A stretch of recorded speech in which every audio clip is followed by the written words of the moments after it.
Hello friends, मेरा नाम है राकेश कुमार सिंह और आज हम क्लास 7 के इंग्लिश टेक्स्ट बुक के lesson number 8 the story of Proserpine discuss करेंगे। उम्मीद है ये आपको पसंद आएगी। ये बेसिकली एक मिथोलॉजिकल स्टोरी है जो एंशिएंट रोमन सिविलाइजेशन से बिलोंग करती है। एक इसी तरह की स्टोरी हमें एंशिएंट ग्रीक मिथोलॉजी में भी देखने को मिलती है। मिथोलॉजी क्या है भाई, ये थोड़ा सा जान लेते हैं हम। ये बेसिकली एक काल्पनिक कहानी है जो एक पीढ़ी दूसरी पीढ़ी को सुनाता है और जिसमें प्रकृति और उसके रहस्यों के बारे में बताया जाता है। तो शुरू करते हैं, लेट्स स्टार्ट।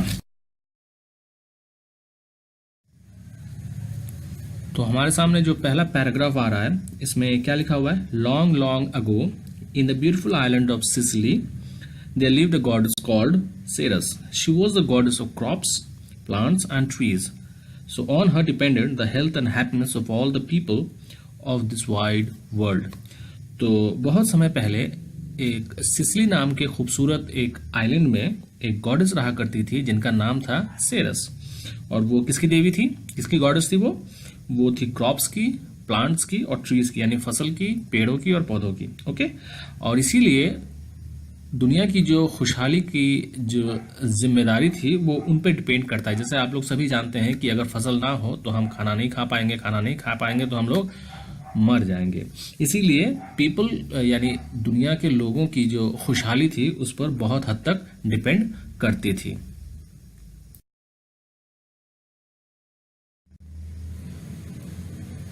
उसके बाद हम देखते हैं कि सेरस की एक बहुत ही खूबसूरत बेटी थी जिनका नाम था प्रोसरपाइन, जिनको कि वो बेहद ज्यादा प्यार करती थी। और प्रोसरपाइन उस समय की सबसे खूबसूरत लड़कियों में गिनी जाती थी। उनके जो गाल्स थे वो एकदम रोजी थे, यानी गुलाब के रंगों की तरह थे। एंड इतने ही खूबसूरत थे जैसे कि मान लेते हैं कि एप्पल का जो फूल होता है, ब्लॉसम्स मतलब फूल, ठीक है। उनकी जो आंखें थी वो एकदम ब्लू थी, as blue as the sky in April का महीना मतलब स्प्रिंग टाइम। और स्प्रिंग टाइम में जिस तरह स्काई एकदम ब्लू होता है, ठीक उसी की तरह उनकी आंखें भी थी। her long golden curls were as bright as the sunlight in spring time.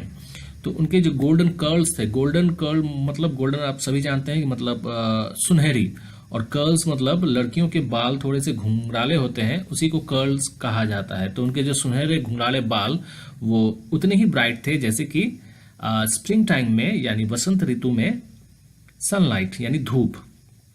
All the radiant loveliness of springtime seemed to have taken the form of this fair maiden. तो स्प्रिंग टाइम की हर वो खूबसूरती मानो इस लड़की में समा गई हो। Everybody said she is the spring. हर कोई उनको देख के ये बोलते थे कि वो खुद ही वो स्प्रिंग सीजन है। स्प्रिंग मतलब वसंत ऋतु है। Proserpine helped her mother in the fields. तो प्रोसरपाइन अपनी माँ की हेल्प करती थी खेतों में, जो कि उनका काम था, जिस चीज की वो देवी थी। और with her young companions she dance and सैंग while gathering flowers. तो उनके जो दोस्तों के साथ, कंपेनियंस मतलब साथी, उनके साथियों के साथ वो नाचती थी और गाती थी फूल को बटोरते हुए।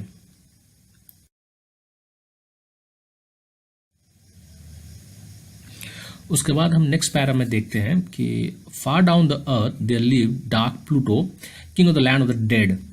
He had often asked some goddesses to come and live with him, but no goddess was willing to live among the dead. So Pluto was very lonely. तो हम क्या देखते हैं कि far down the earth यानी अर्थ के बहुत नीचे कौन रहा करते थे? प्लूटो। और वो प्लूटो कौन थे? King of the land of the dead, यानी पाताल का वो राजा था। पाताल में मरने के बाद लोग जाते हैं, तो वहां का वो राजा था। तो he had often some goddesses to come and live with him, but no goddess was willing to live among the dead.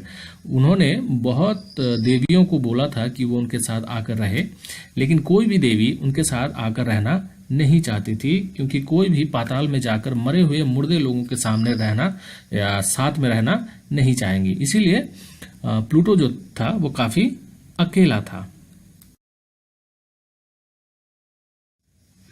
Now, one day Pluto came to Earth and was driving along in his sweet chariot. Behind some bushes, he heard voices and laughter. He was curious. He stopped his chariot and walked to the bushes. There he saw Proserpine laughing and playing with her companions who formed a circle around her. तो एक दिन Pluto अर्थ में आता है, यानी धरती पे आता है और अपने जो रथ पर वो घूम रहा होता है। तो कुछ झाड़ियों के पीछे उन्होंने सुना कुछ आवाजें और कुछ हंसी की आवाज उन्होंने सुना। तो ही वॉज क्यूरियस का मतलब होता है वो काफी जिज्ञासु हो गया कि कौन है इस बुशेस या झाड़ियों के पीछे। तो ही स्टॉप हिज चैरियट, उसने अपना रथ रोका और झाड़ियों के पास जाकर उन्होंने देखा। तो वहां उसने देखा प्रोसरपाइन अपने दोस्तों के साथ, अपने साथियों के साथ वो खेल रही थी और हंस रही थी, और उनके जो साथी थे, उनके जो दोस्त थे, वो उनको एक घेरा बनाकर बीच में प्रोसरपाइन वहां पर हंस रही थी और खेल रही थी। Now, Pluto was charmed at the sight of the lovely maiden. He looked at Proserpine and thought, I must make her my queen. Her bright face will make even my dark kingdom look bright and beautiful. But he knew that it would be useless to ask the maiden to be his queen. तो अब हम देखते हैं कि Pluto जो है उस प्रोसरपाइन को देखकर, मतलब उनको देखकर बहुत ही चार्म्ड हो जाता है। चार्म्ड का मतलब होता है बेहद ज्यादा उनको पसंद आ जाता है वो लड़की। मेडन का मतलब होता है लड़की। मेडन मतलब वो लड़की जिनकी शादी नहीं हुई हो। तो ही लुक्ड एट प्रोसरपाइन थॉट, वो प्रोसरपाइन की ओर देखता है और सोचता है कि मैं इनको अपनी रानी बनाऊंगा। उनकी जो ब्राइट फेस है, यानी जो उज्जवल जो उनका चेहरा है, वो मेरे डार्क किंगडम में, अंधेरे राज्य को बहुत ही उजाला और खूबसूरत बना देगा। लेकिन उसे ये भी मालूम था कि ये बिल्कुल ही यूजलेस है कि उनको रानी बनने का प्रपोजल दिया जाए।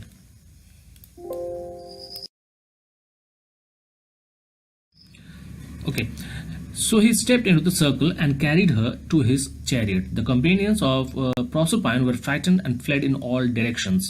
Pluto departed with the captive maiden in his chariot. He drove very fast. He was afraid that Proserpine's mother, Ceres, would soon appear there in search of a daughter. अब Pluto क्या करता है भाई कि वो उस सर्कल में जहां पर प्रोसरपाइन को घेरा बना के रखा गया था, या वो लोग खेल रहे थे, वहां पर वो जाता है और उसको जबरदस्ती अपने रथ पर चढ़ा लेता है। ठीक है। The companions of Proserpine were frightened and fled in all directions. Proserpine के जो साथी थे, उनके जो दोस्त थे, वो काफी डर जाते हैं और इधर उधर भागने लगते हैं। Pluto departed with the captive maiden in his chariot. Pluto अपनी कैप्टिव मेडन के साथ, कैप्टिव का मतलब होता है बंदी, तो अपने बंदी उस लड़की के साथ उस चैरियट से वो जल्द से जल्द वहां से निकल जाता है। ही ड्रोव वेरी फास्ट, वो बहुत ही तेज गति से अपना रथ चलाकर जा रहा होता है।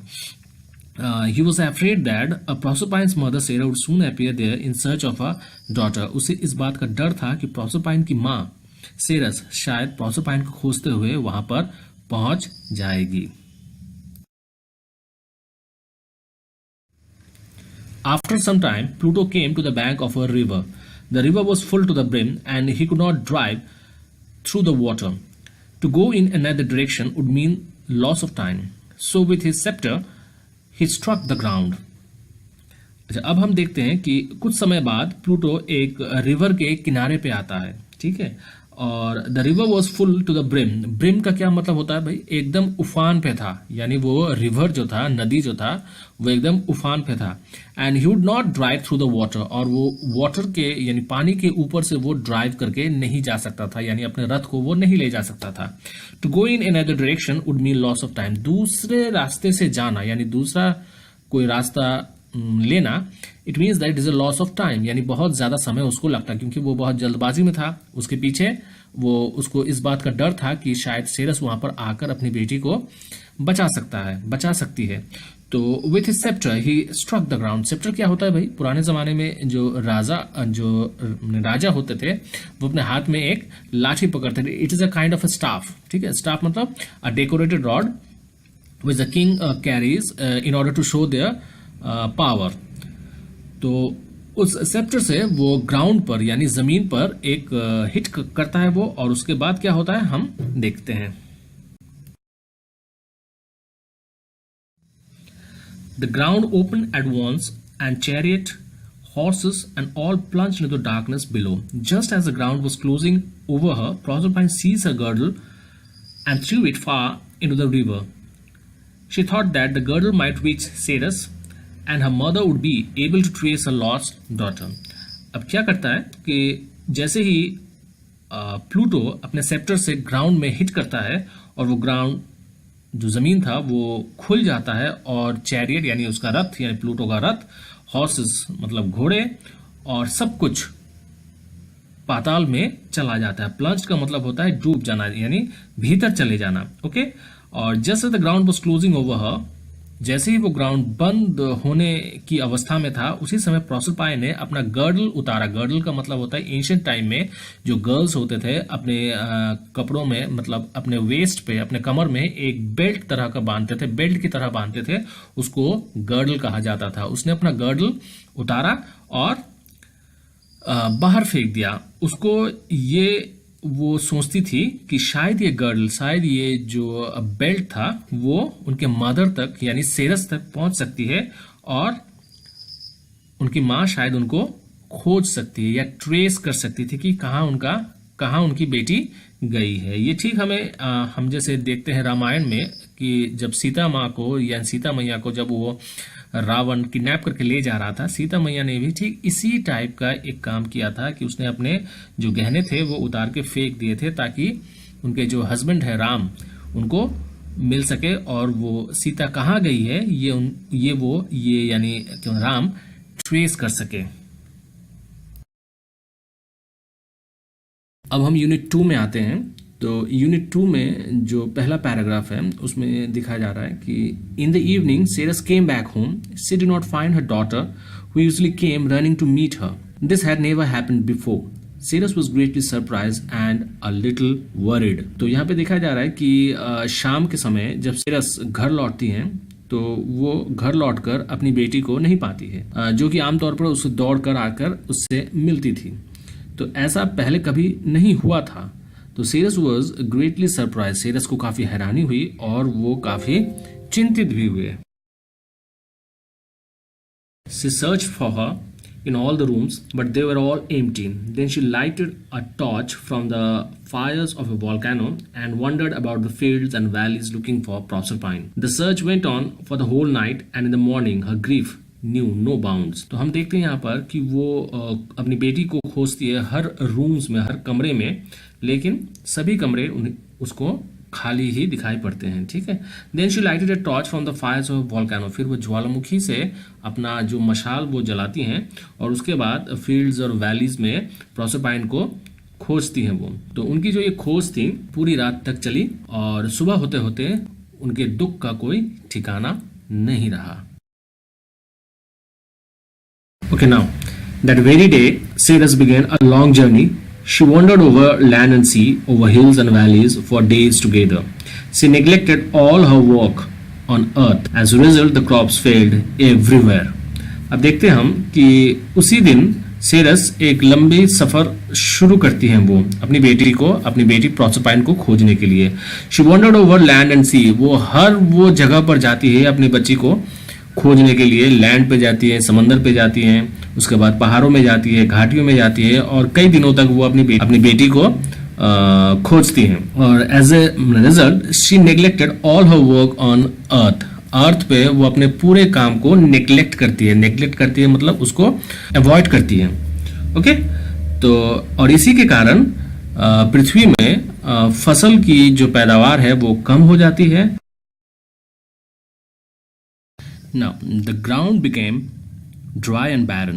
Famine broke out all over the world. It seemed that the earth grieved with a grieving mother. उसके बाद हम देखते हैं the ground became dry and barren.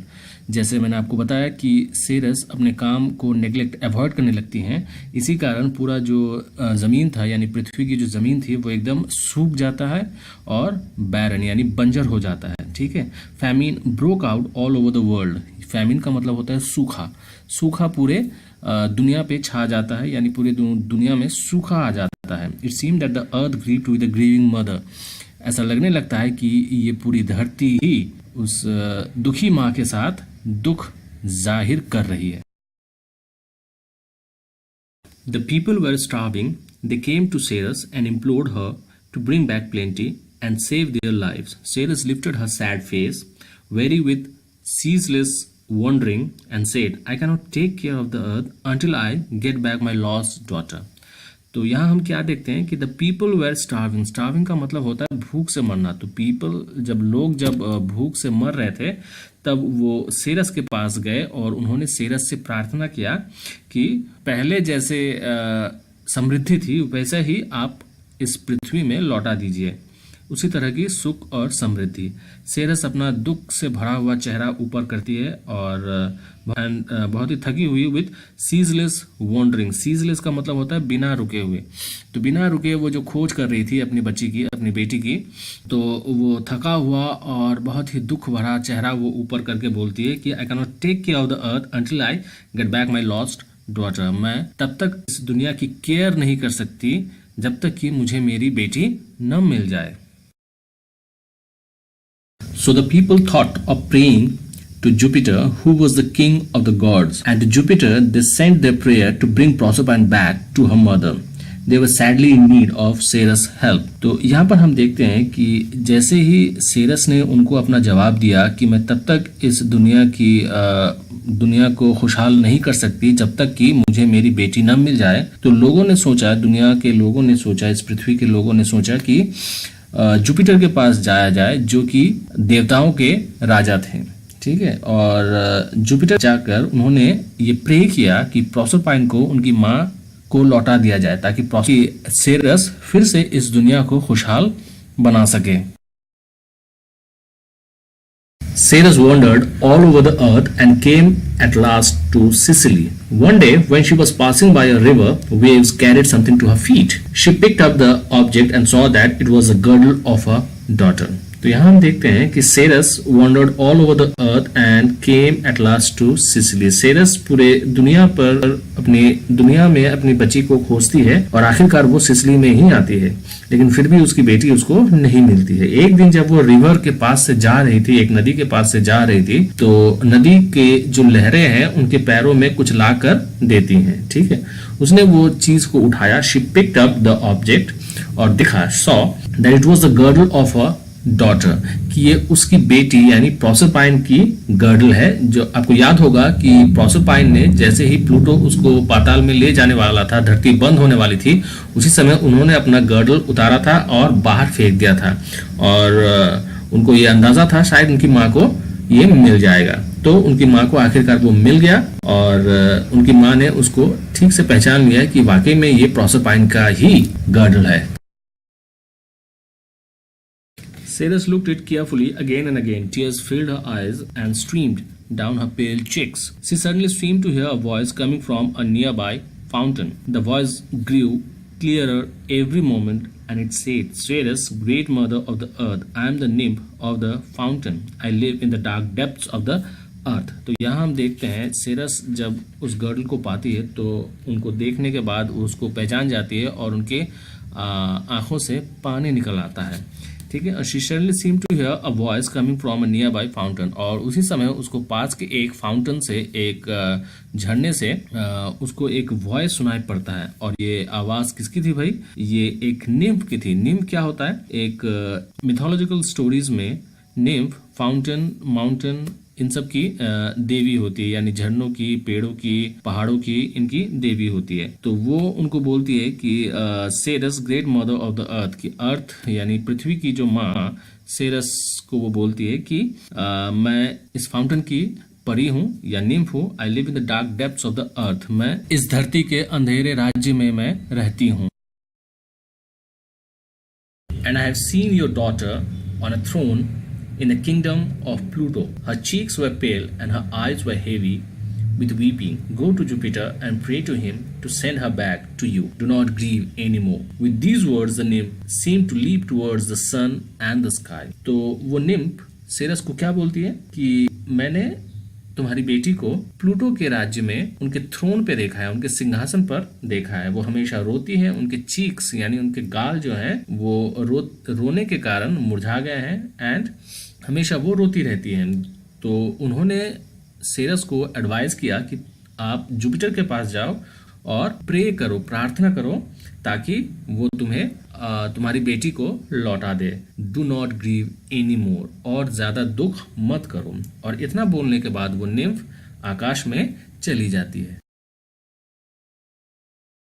Ceres now came to see Jupiter and said, I have found the place where my daughter is. Please give her back to me and I shall once more make the earth as fruitful and green as it was. तो सेरस अभी Jupiter के पास आती हैं और वो बोलती हैं उनसे कि मैंने वो जगह ढूंढ लिया है जहां मेरी बेटी है, तो प्लीज आप मुझे प्रोसरपाइन को बैक कर दीजिए। And I shall once more make the earth as fruitful and green as it was, और मैं इस दुनिया को, मैं इस पृथ्वी को वैसे ही हरा भरा कर दूंगी जैसे वो पहले थी।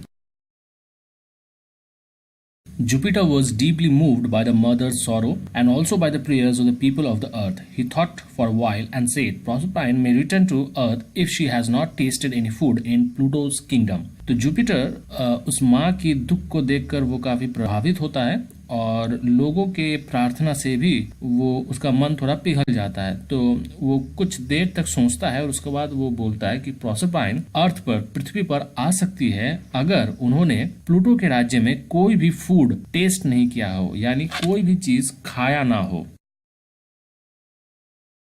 Ceres quickly descended into the land of the dead, but alas, that very day Proserpine had eaten 6 pomegranate seeds, and for every one of those seeds she was destined each year to spend a month in the realm of the dead. तो जैसे ही Jupiter ने उसे कहा कि प्रोसरपाइन अर्थ पर लौट सकती है अगर उन्होंने प्लूटो के राज्य में कोई भी खाना नहीं खाया हो, तो सेरस ये सुनने के बाद जल्द से जल्द उस पाताल लोक में वो जाती है अपनी बेटी को बचाने के लिए, अपनी बेटी को साथ में लाने के लिए। लेकिन उसी दिन प्रोसरपाइन ने 6 अनार के दाने खा लिए थे और हर दाने के लिए उसको साल में 1 महीना उनको वहां पर बिताना था, यानी उन्होंने 6 अनार के दाने खाए थे तो इसीलिए उनको 6 महीना प्लूटो के साथ बिताना होगा और 6 महीना वो अपनी माँ के साथ आ सकती थी।